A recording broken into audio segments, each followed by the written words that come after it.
It is the second weekend of racing here at Woodbine in 2025, and the second best guy on the desk is Jeff Bratt, joined by the number one person on the set, and that is Elisa Blow. Welcome to Kentucky Derby Day. I looked it up courtesy of our good friends at Google Maps. We are 945 kilometers away from Churchill Downs. I know exactly how far we are. You've done that drive a few times. A few times.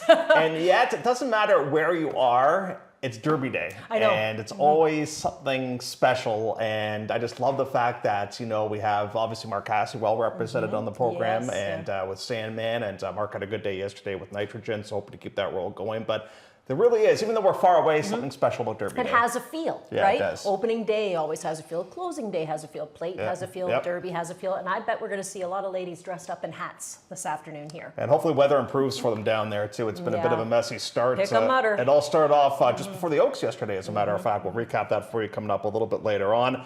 But this is the third day of our racing season. It seems like we raced like 2 years ago, just because of the way the schedule is right now. We start to pick up some speed in the not too distant future. But let's take a look at how the track played out. Now, I guess the speed factor, that should not be all that much of a surprise because of the fact that we have so many short distance races. I think we only had a couple of 6 furlong races last weekend here at Woodbine. Yeah, I mean, most of the races were going 5.8s, 5.5, and we knew that, you know, speed would hold because that's traditionally how things work for the opening couple of weekends. But what we did see was interesting because our clocker, Ernie Perry, provided us with some information on opening day about the works that he saw. And actually, the information he gave us was valid throughout the weekend, which was that horses were struggling on the outside. Now, one thing we can say that we did see, Jeff, on the Sunday program was that horses were starting to be able to close. You know, they were starting to come up from the outside as well. So I don't know really how things are going to play today. We'll have to find out because we've had rain, and you know that rain can really speed this track up. You know what I feel like? I feel like a slice of pizza. Do you? And I do. And maybe Mancetti's is the place to go because this one's named after a pizza place. And good for Alan Bill Welling. And how about the start that Kevin Attard and Pietro Moran had last weekend? You know what? I think, now this is just me. I haven't talked to Kevin about it. But remember last spring, Kevin was off to a bit of a slow start and he hadn't gone away that winter. So, you know, I'm thinking this year he came back gangbusters because he changed something, whether it was the way he got horses prepared, whether it was where he got horses prepared. Did a lot of horses swim over the winter months? Did he change things up? Because now, boom, he's off to a big start. Don McRae, avid viewer of the show, mentioned that I said that Kevin got off to a slow start last spring, and it was giving me the gears all weekend. Was he giving you a hard time about that? Always. And Donnie's kind of representative on today's card of racing. Yep. That looks pretty good on paper, as a matter of fact. So congratulations goes out to Alan Bill Welling. Obviously, a big congratulations goes out to Pietro Moran and conditioner Kevin Attard as well. They're off to a terrific start to their campaign. So the one thing that we haven't seen weather-wise is it really hasn't warmed up. It's kind of stayed at the same type of level. So does that have an impact on the track? Does the moisture have a bit of an impact on the track? Let's take a look at what Ernie Perry has to say about this morning.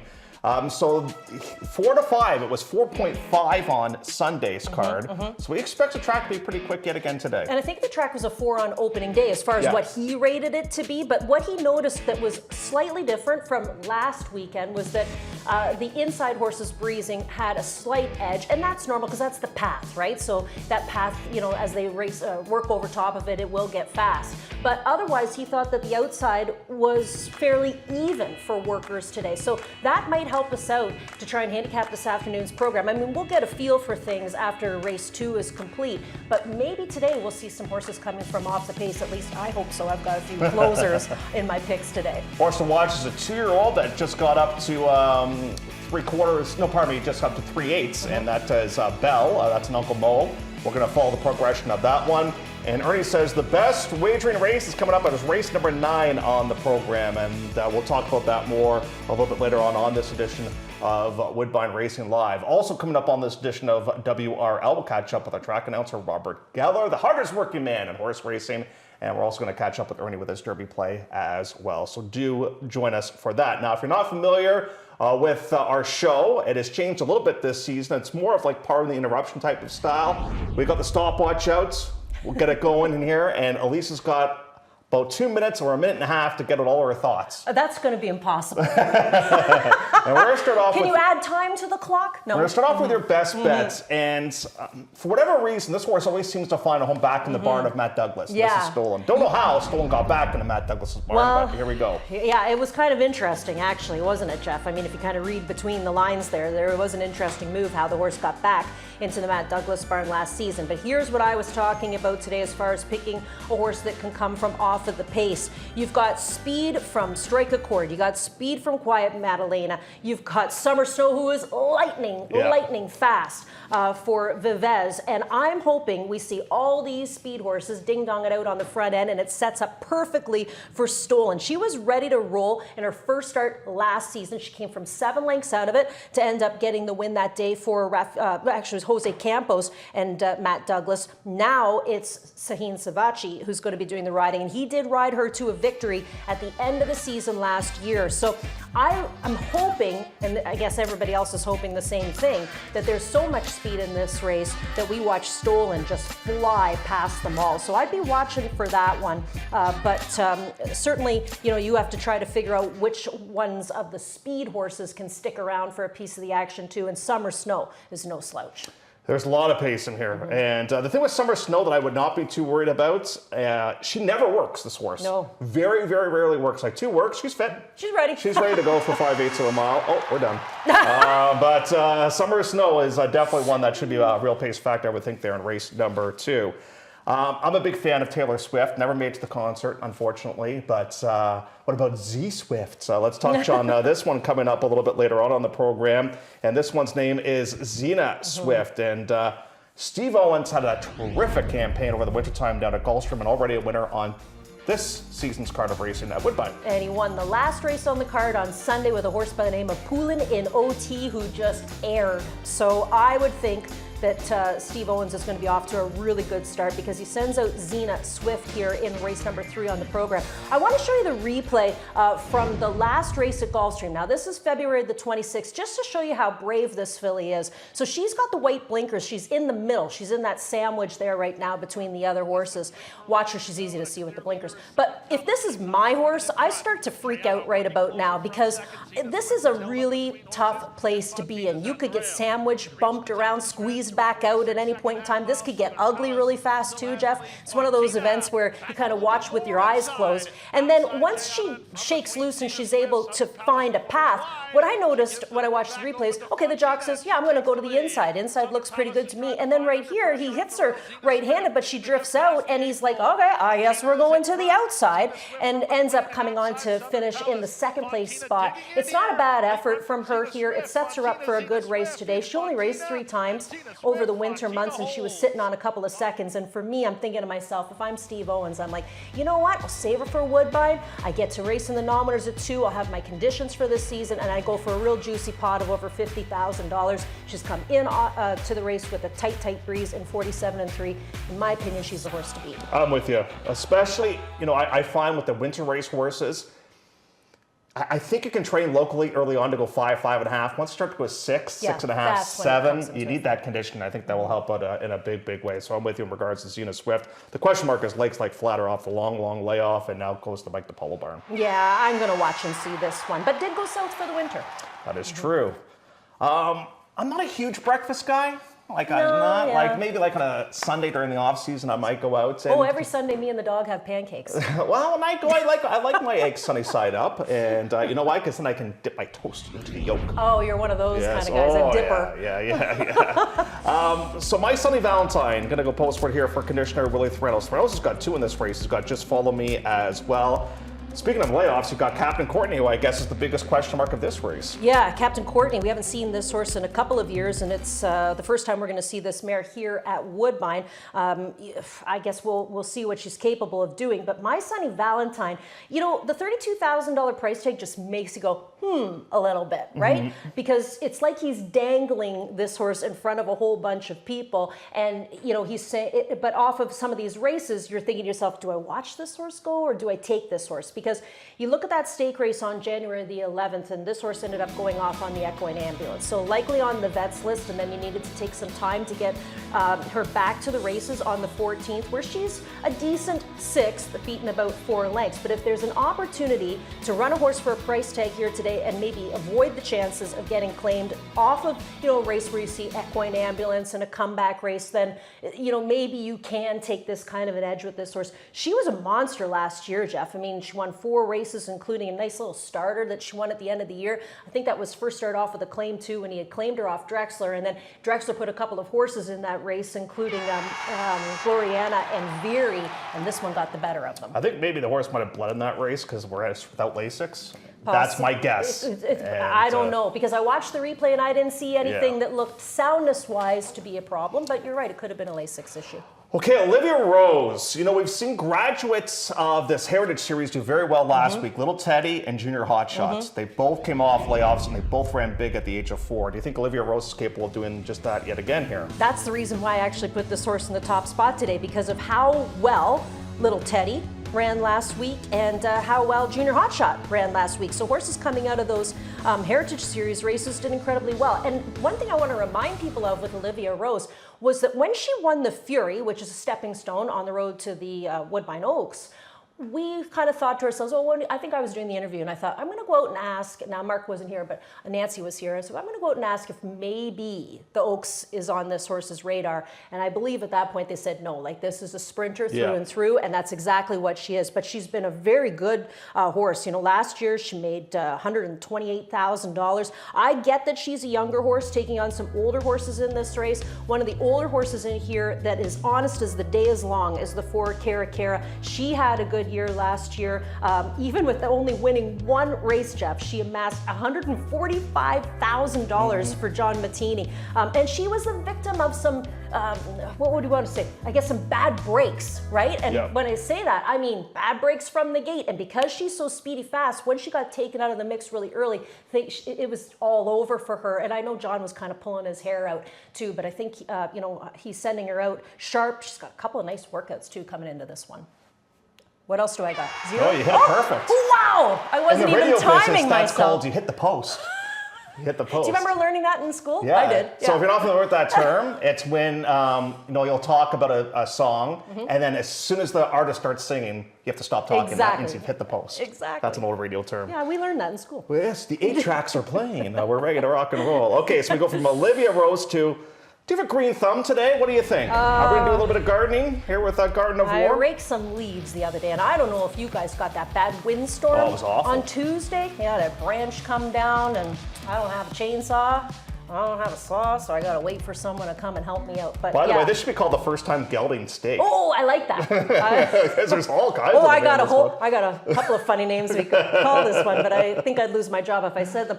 Maiden special weight for race number 7 on the program, and Garden of War is definitely the horse to beat on paper, at least. This is a Mark Cassie trainee, and Cassie busy in this race. He's got Lucky Guest here as well. Donnie Gray, you were talking about him. Yep. This is where he sends out his first runner of the meet in William T. But here's the last race for Garden of War, and this is back at Gulfstream in the Royal Palm Juvenile. So something we saw last year a few times here from Mark Cassie was that he debuted 2-year-olds in stakes events, and so you got to be thinking pretty highly of them to put them in a stake first start out. Now this obviously is on the grass. Today we're going to go on the synthetic surface, but the winner on this day, went super fast, right? They went 21-1, 43-4, and has every right to get a little leg weary here late. And then, of course, that kind of a pace sets it up for the backfield to get into motion, and you end up getting a 3rd place effort from this horse on this day. My only concern is that's May the 11th of 2024.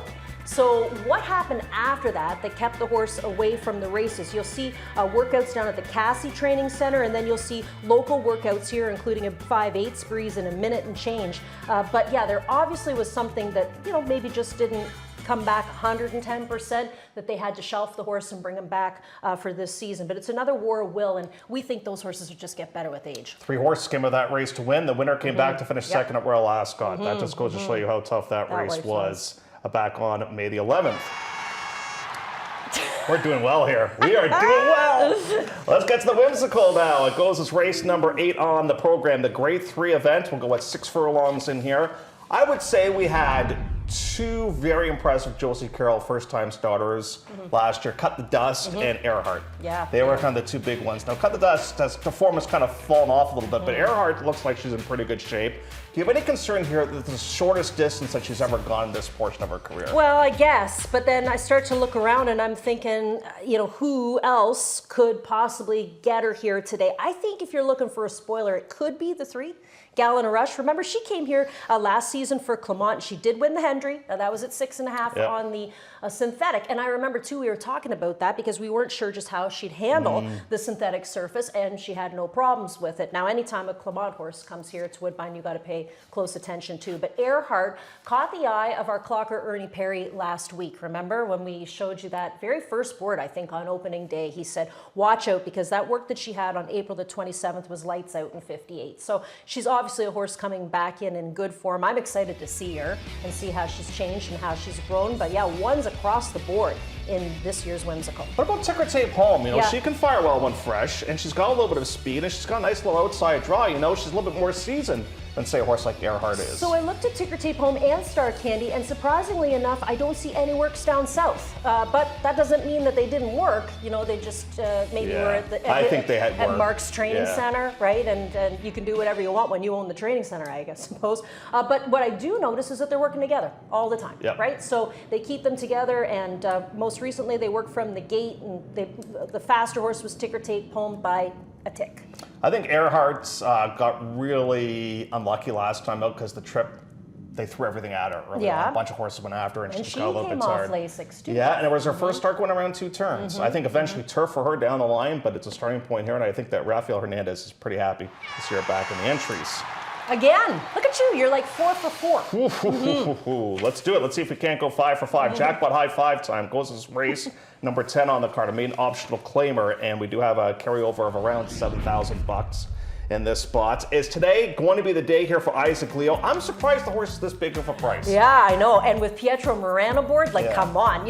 One of the things for me and Jeff when we're overdoing harness racing throughout the winter months, when you're stuck, right? James. Exactly. And we're talking about James McDonald, who's the man at Mohawk. Anytime we're stuck, you just go, what's James driving? I'll use that one. You know what? Pietro's going to be my James over here. Anytime that I see Pietro riding for barns like Mark Cassie, we don't really see him ride a lot for the Cassie outfit, I say, this is the horse. And also, this kid's going to be hard to get. So I think you got to be, a big time outfit to pick him up. And a live horse too. Tom Patton is going to handicap these races and put him on the best horses possible. This is the last race for Isaac Leo at Gulfstream back on March the 12th. Now it's a maiden event for 12.5, and you say, hey, but Elisa, this horse is racing for a quarter today. Sorry, 12.5 down in the United States is a quarter to me here in Canada. What I noticed about this horse, Jeff, he's huge. Like when you take a look at the size of everybody else in this race and you see him on the outside, he's a big, huge 3-year-old. And to me, he's going to take some time to get those legs motoring underneath him. He'll probably be a horse that benefits from getting a chance to travel around a little bit longer. Maybe he's going to be a, mile and a 16th type of horse, a 2-turn horse, but he's big and long and he's got it going on, as they say. But yeah, watch for Pietro. This kid, I hate to call him a kid, but he is. This kid is on fire. Yeah, well, when I interviewed him the other day, I was like, oh my gosh, he's not even shaving yet. Peach fuzz. Yeah. I have more facial hair. Here's a look at the selections. Both Doug and I going towards Stratus, who gets into a bit of a cozier spot here today. And Ron says the 4 Tiger Town for him. Liz Elder will send out that one. First time go in the form of Pumpkin Boy in there. Do note Pumpkin Boy will not be having that equipment change here today. Oh, we got through that relatively unscathed. You scored 7 goals today. Yeah, that never happens in hockey. Never happens. It's getting so bad. We played, speaking of kids, we played a team of like 20-year-olds last week. You can say they were 40-year-olds. They had 7 guys. 7 guys? Players. We had 12. and they circled around you. Yeah. It's like playing against Patches O'Houlihan in dodgeball. Oh, you're going to see him tomorrow. What a race that is tomorrow. Should we wear our Average Joe's outfits tomorrow? I got it still, so that's a possibility.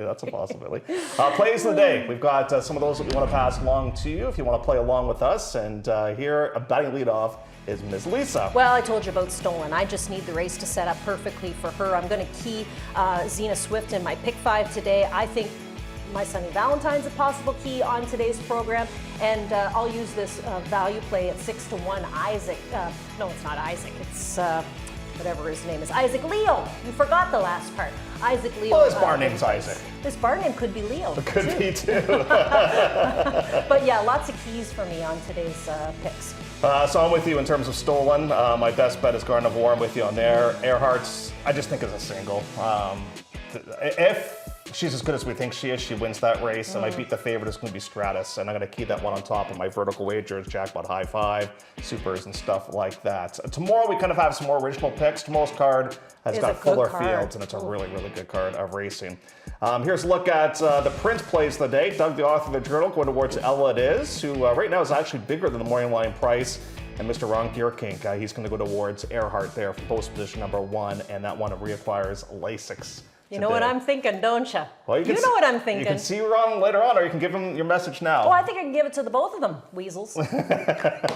Chalk-eating weasels.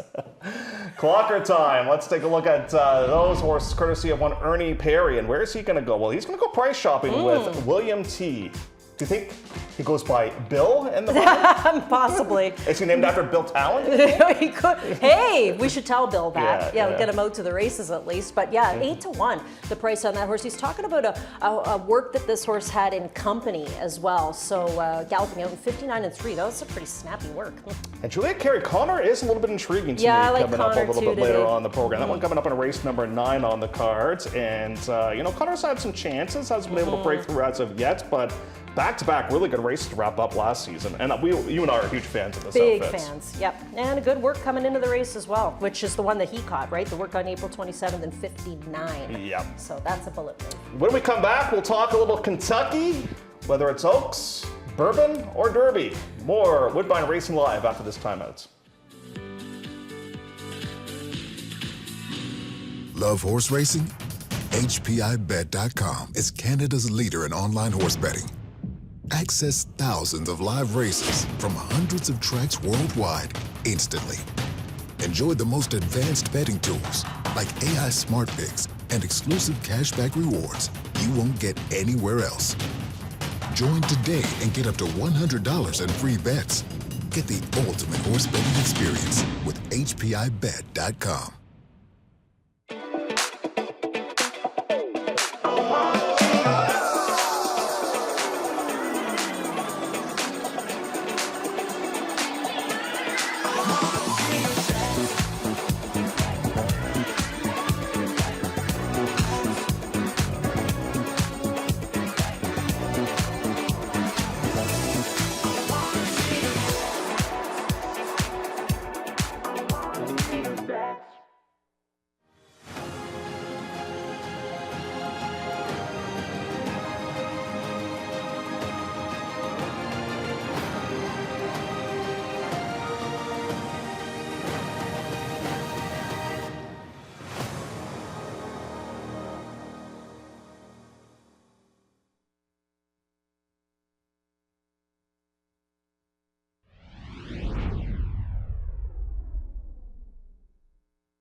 As they hit the top of the stretch, Lucara heads for home in front. Tenuous lead. Tenma trying to get by. Good Cheer continues. A sustained rally. And Bless the Broken is coming. And Drexel Hill is too. There's a 16th to catch Good Cheer. She's clear by 2.5. Drexel Hill runs up into second. Bless the Broken is third. But she's the toast of Kentucky. Good Cheer wins the Oaks by nearly 3.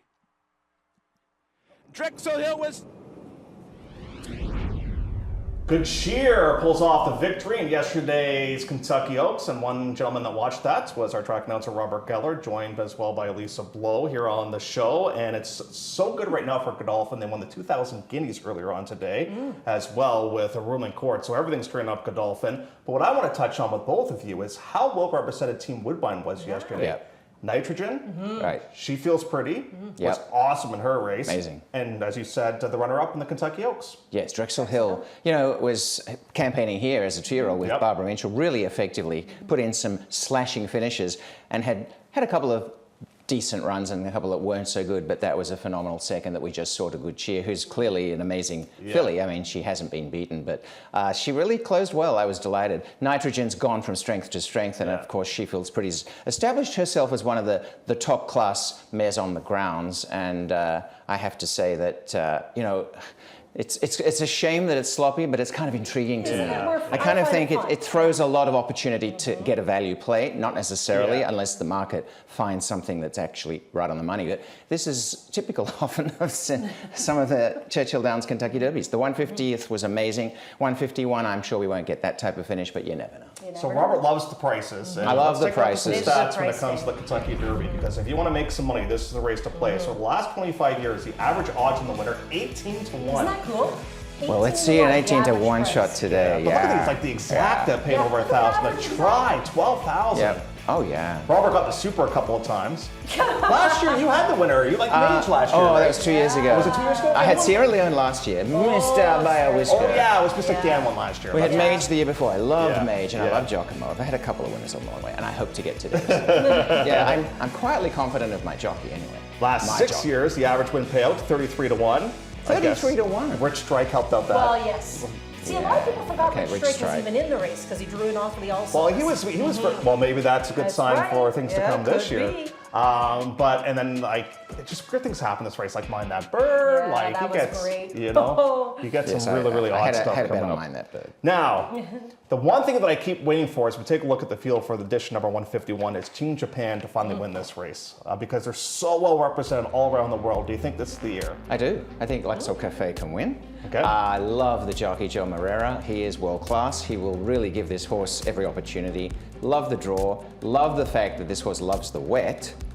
Loves what I think is the type of race where there isn't too hot a pace. Maybe we'll get that, a medium pace. I don't see a massive fast pace today. I might be wrong. At the same time, I think the question mark for Luxor Cafe is handling Churchill Downs and being in a distance that might be a little testing. But I do think that Luxor Cafe by American Pharaoh is a magnificent looking individual. I just caught the replay first up and I thought, wow, that horse looks like a champ. Having said that, if the Japan factor is live, I mean, you have to also respect Admire Daytona's win in the UAE Derby. That horse fended off so many attacks on the speed and still held on. So there was a lot of rock solid performances from those two. For me, I think Luxor Cafe is the horse that they have to beat. One horse that had a great prep but lost was Sovereignty, I think. I think that's the best prepared horse I've seen. Yeah. Sovereignty to me, fantastic first up win. Love the fact this horse has won at Churchill Downs. Yeah. And I think is really going to be the horse to beat. And Godolphin, of the horses who are local, and Godolphin, as you say, is on a roll, absolutely. And they have East Avenue.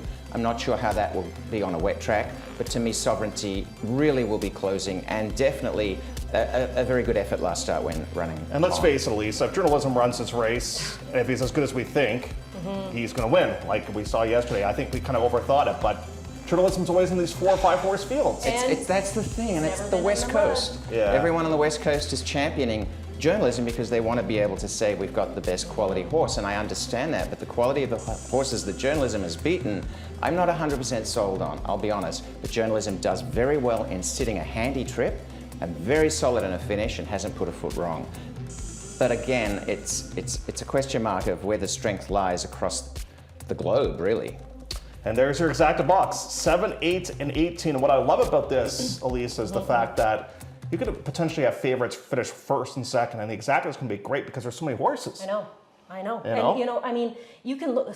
You got to start looking a little extra deep now. You got to start looking for horses that come from some sires that like mud. Yep. Right. Yeah, absolutely. And 100%. we're not really used to that anymore because a lot of us have been playing these synthetic tracks for a long time. So you're gonna have to go back and start to look for some mud pedigree on some of these horses. And for us here in Canada, we're well represented, like you said, by Mark Cassidy. But don't forget, our old buddy Brian Lynch is in this race Owen too. Almighty. He was here for a long, long time, and he's got Owen Almighty in this race as well. But what I thought was cool was seeing the gang from Metallica there for Sandman. Look how stunning he is, He's gorgeous, and they're going to be there to cheer him on today as well. Like, that's amazing, what he's attracted. And when something as big as a band like Metallica is at the Kentucky Derby to cheer on a horse, I mean, come on. Can you ask for better media than that? Now, let me toss this ball back in both of your courts, though, because this is a possibility in here. Do you guys like playing closers in the Derby because there's the potential of so much traffic trouble? Oh, on a muddy day, though? I don't know. What do you think? I think it's more of a situation of pace. I don't see a lot of unless Citizen Bull, goes out. Well, and sets a Rodriguez cracker. scratching is a big impact. So I think it could be a slower pace than people have projected, which I think is going to compromise the closers. And on a muddy track, I think it is a tiring track, so that does bring them back in. Sandman does seem to have an amazing loping stride, but gets into traffic a lot and has been compromised in the past. But it's a guessing game. But I would err on the side of I'd favour a little bit more closer to the speed today. Me That's too, just me. because you know what the other thing is, guys, that we didn't even think about? How many of these horses have had mud kicked in their face? Well, there's that, and we just saw what happened to Torpedo Anna yesterday. I mean, she got roughed up. So 3 or 4 horses are going to mess your trips in this race. It's going to happen. I was just going to mention too, Safi Joseph. He does really well at Churchill. He does. And he's got Neo Equus, I think that's how we say it, and has one on a wet track. And I love the fact Luis Saez is on board, who is one of my favorite jockeys, and I think just so dangerous if he gets into the lead in the stretch. But I do think you have to take a shot because this is the day where